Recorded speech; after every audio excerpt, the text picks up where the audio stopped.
The end draws near and my time has come. Still my soul will sing your praise unending. 10,000 years and then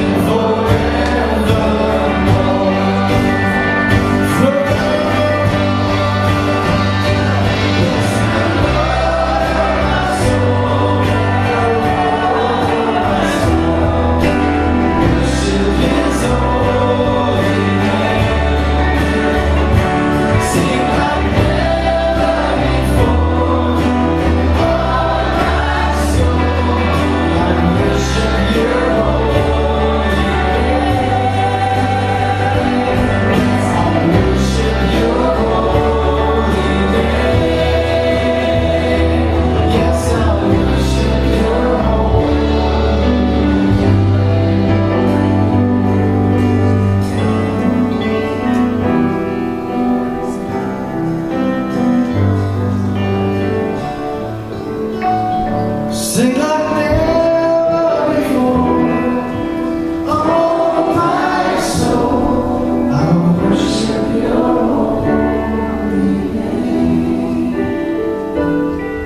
I will worship your holy name. I will worship your holy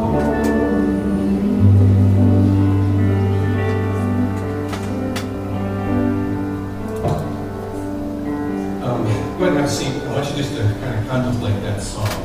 It has, I think it probably has special meaning for everybody in here. For me, it has real significant memory, I guess, of the meaning it has. A number of years ago, I dropped off Johanna in Cannon Beach, Oregon to start school at Ecola Beach. Yeah. And I remember leaving because she had just kind of really gotten into her faith and really was beginning to fall in love with Christ and seeing him as real, not just something that she saw or came to church to do out of duty, but she was falling in love with him. And I remember after I dropped her off, got her all unloaded, and I'm heading down 101, and I didn't even get all the way out of Cannon Beach. I had to pull over, just because this song came on. And I remember crying and thinking, wait a second, man, how come you're taking her away from me now? What are you doing? How come you're taking away this particular kind of fellowship time? And there was this little voice that just kind of said, Bill, you've had her for all these years. Give her to me. Let me have her.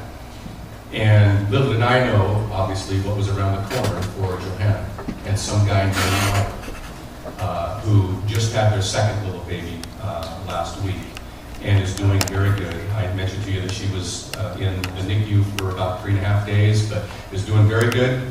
But the point of that is that God has everything under control.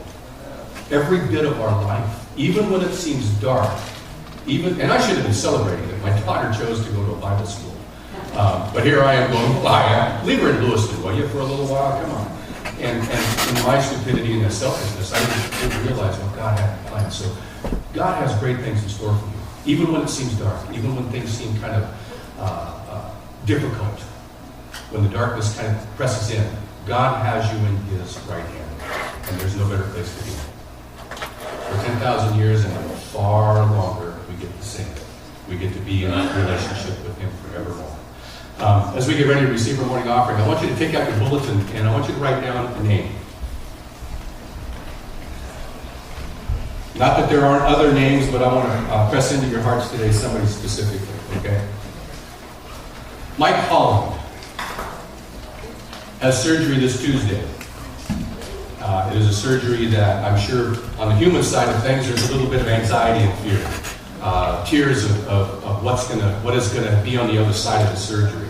But as we just talked about, God is in control of all this. But we want to join hands and place you right at the foot of the cross, Mike, and all of your family. And have this opportunity as a church family to lift up Mike and all of his family as this surgery comes upon them, and that God would heal him up and strengthen him and touch him deeply, along with being able to encourage all of the family. Okay? So would you bow with me and we'll pray for Mike as well as our offering. God, before we ever mentioned Mike this morning, before it was ever brought to our attention, you were already aware. You're already orchestrating everything for Tuesday. Busy.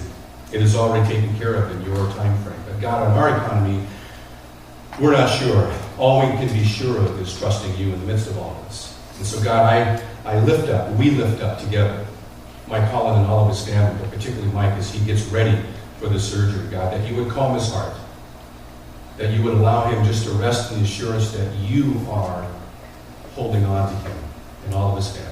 That you're bringing the appropriate surgeons, the medical professional people that are going to be there taking good care of him. That, Father, he would know that he's in good hands on this side of eternity, but he's in your hands for all eternity. That, God, you would give the physicians and everybody in charge of that time frame, the nurses, the anesthesiologists, everybody, a good night's rest the night before, to be prepared to use the hands that you blessed them with. So, God, we just put him before you and ask that this coming week, that, Father, you would tweak all of our hearts and our minds on Tuesday morning, even Monday night, to pray for Mike and his family. And that, God, we would continue to pray for him throughout Tuesday and as he recovers, and that, God, you would touch him and heal him up, strengthen him, that this would be some kind of divine touch by you to heal him up. God, we thank you that we can leave these things at the foot of your cross and that you are aware of them. Father, we also pray over our offering this morning that, God, you would help us to do good works for you within this church, but far beyond its walls, all the way down to Mexico, through Nana's house, and all the way over to India with Jacob's place. That, God, you would continue to do good works through our little body, because through little things, even 2 loaves of bread and some fish, you can feed the multitudes. And so, by what we are faithful to take care of and provide, you will multiply. God, we thank you in Jesus' name. Amen. Amen.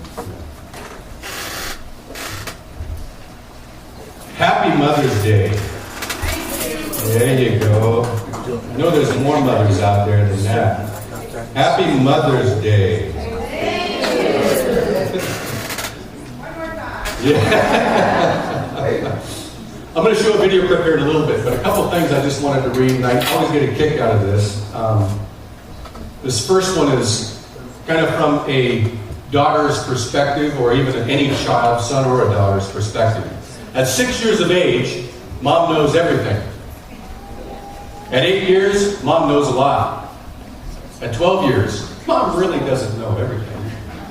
14 years, mom knows nothing. 16 years, what mom? 18 years, mom is outdated. 25 years, maybe not mom knows something after all. 35 years, hey, before deciding, let's ask mom.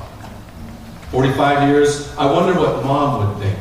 And at 60 years, I wish mom were here to ask her. Okay, everybody all right out there? Coffee's filling. We got the AC units packed with leaves over there.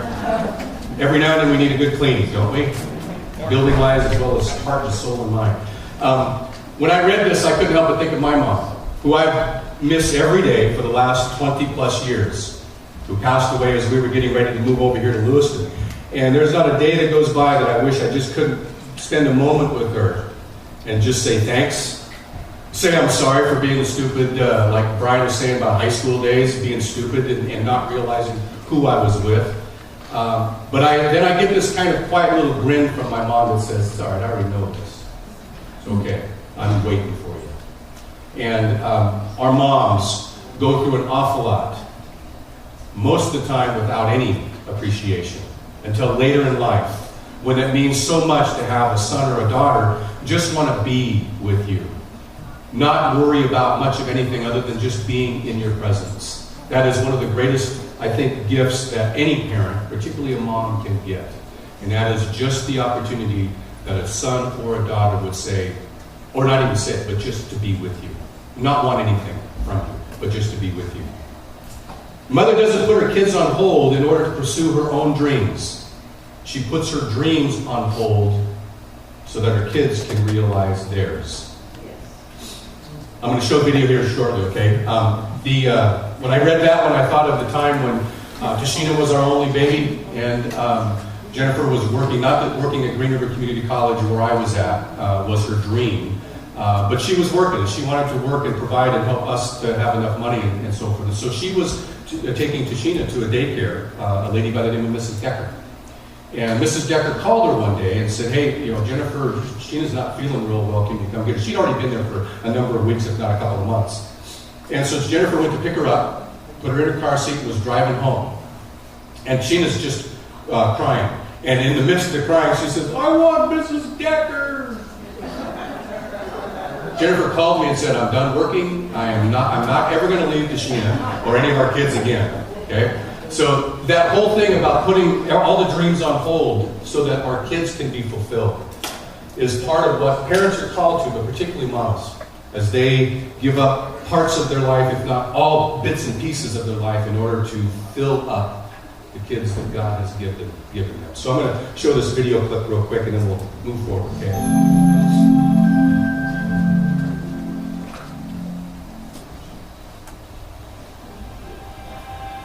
There are those who say that this is ordinary, but don't let that fool you.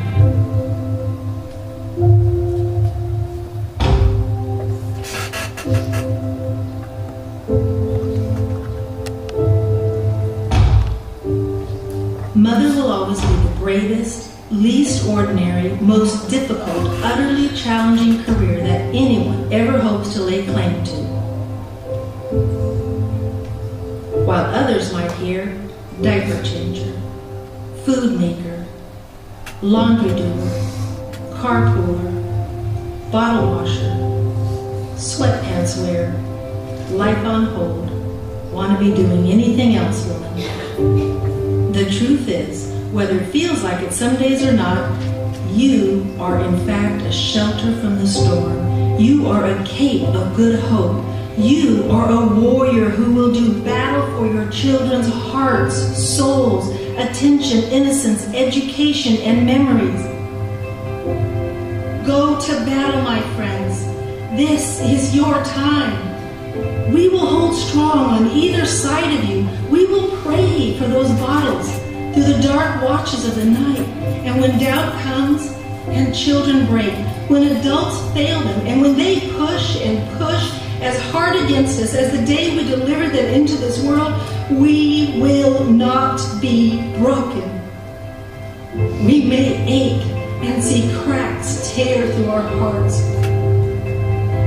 but we will get up again tomorrow and we will load the clothes and the words that need to be said again and again and again. And when the world tries to claw at them, to break them, to smash the beauty in them, may our walls hold true. May the lessons we've taught, the truths we've lived, the life we've spoken into them come back easily, predictably, with wash and repeat ease. Kingdom business, Jesus work, this shaping of souls, this raising tiny humans. There are those that say this is ordinary. Don't buy it for a second. Mighty. You are mighty because you, Mother.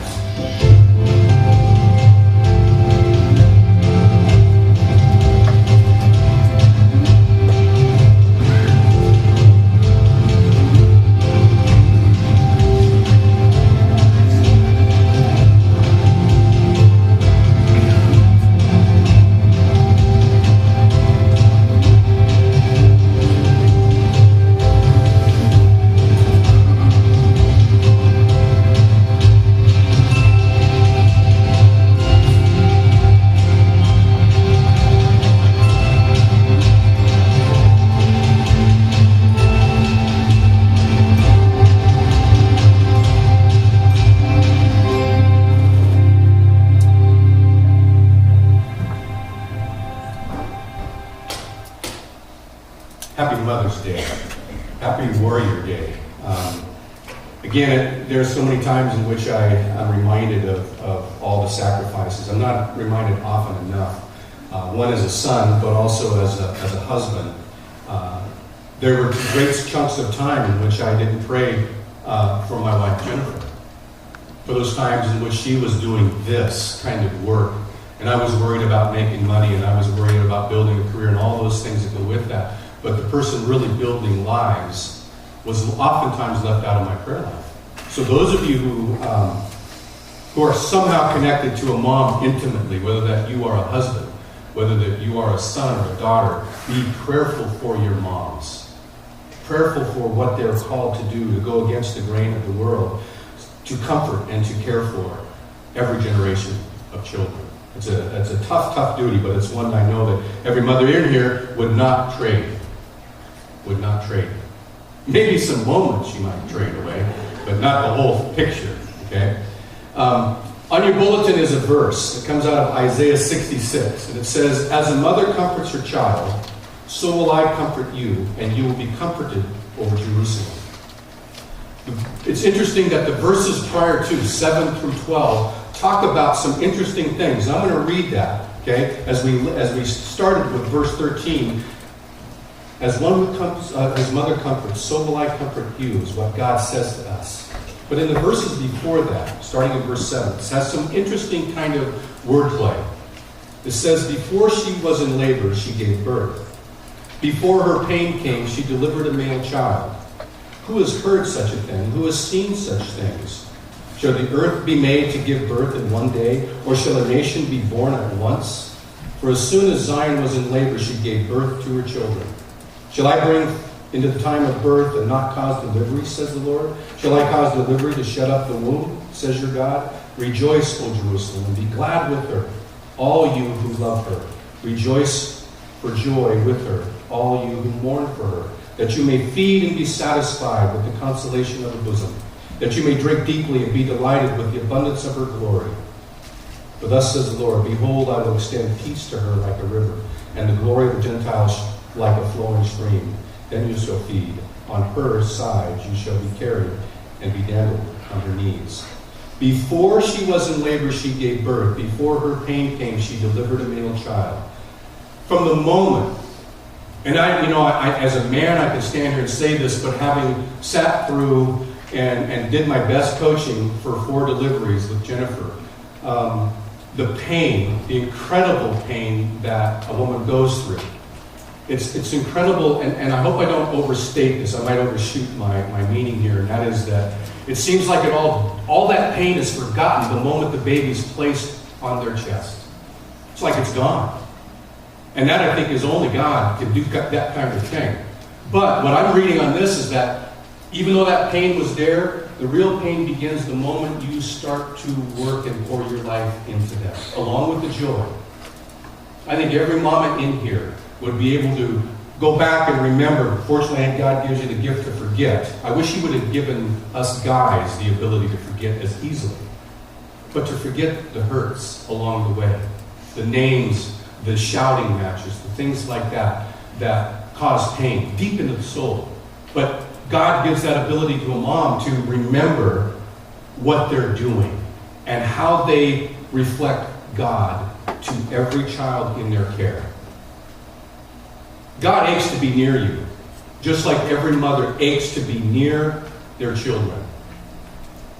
He wants to comfort, to heal, and to love you every day. Every day He wants to be able to provide you the comfort that you need, the healing that you need, and the love that you need.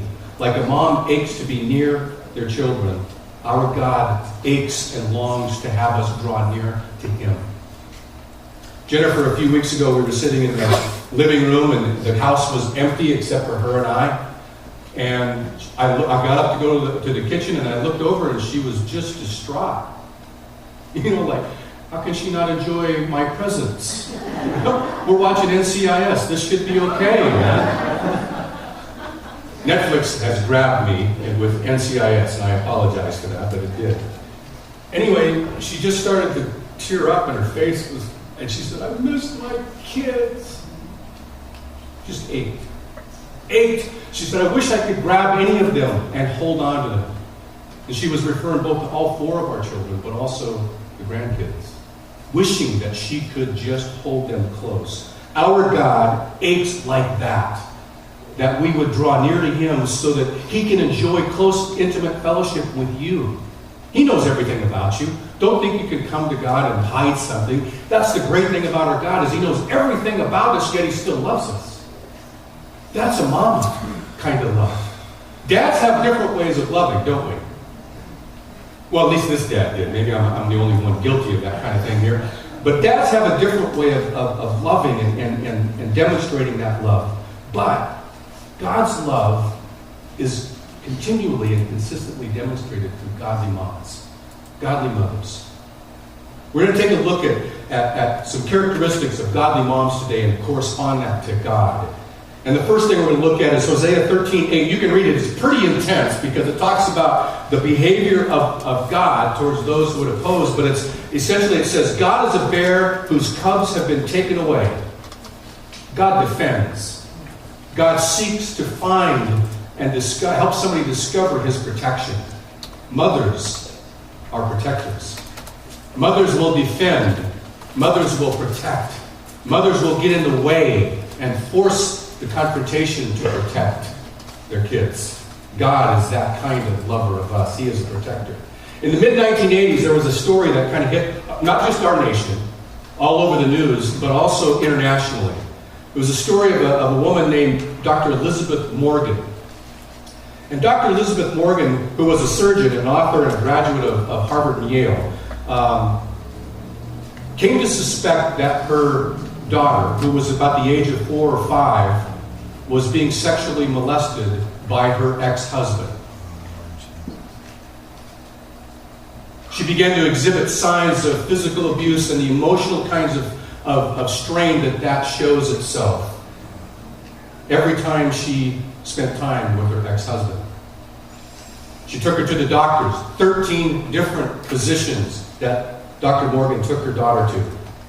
Psychiatrists as well. They all examined, and 11 of them concluded that this young girl, her name was Hillary, had indeed been abused. Physical signs as well as emotional indicators. But when the judge studied the evidence, his opinion was that it was inconclusive. And he ordered that there would continue to be shared custody, and immediately that Hillary was ordered to spend 2 weeks of unsupervised visits with the dad. Convinced that the court was wrong, way out of line, and was actually sanctioning abuse on her daughter, Dr. Morgan sent her daughter into hiding overseas into Australia, where this woman's step-grandparents lived.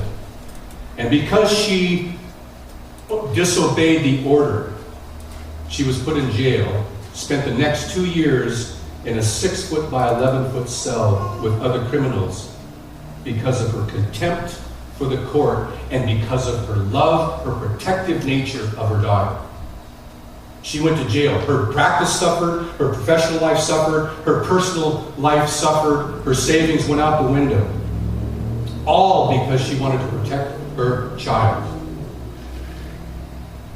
That is what Scripture is talking about when it tells us that God is our rock.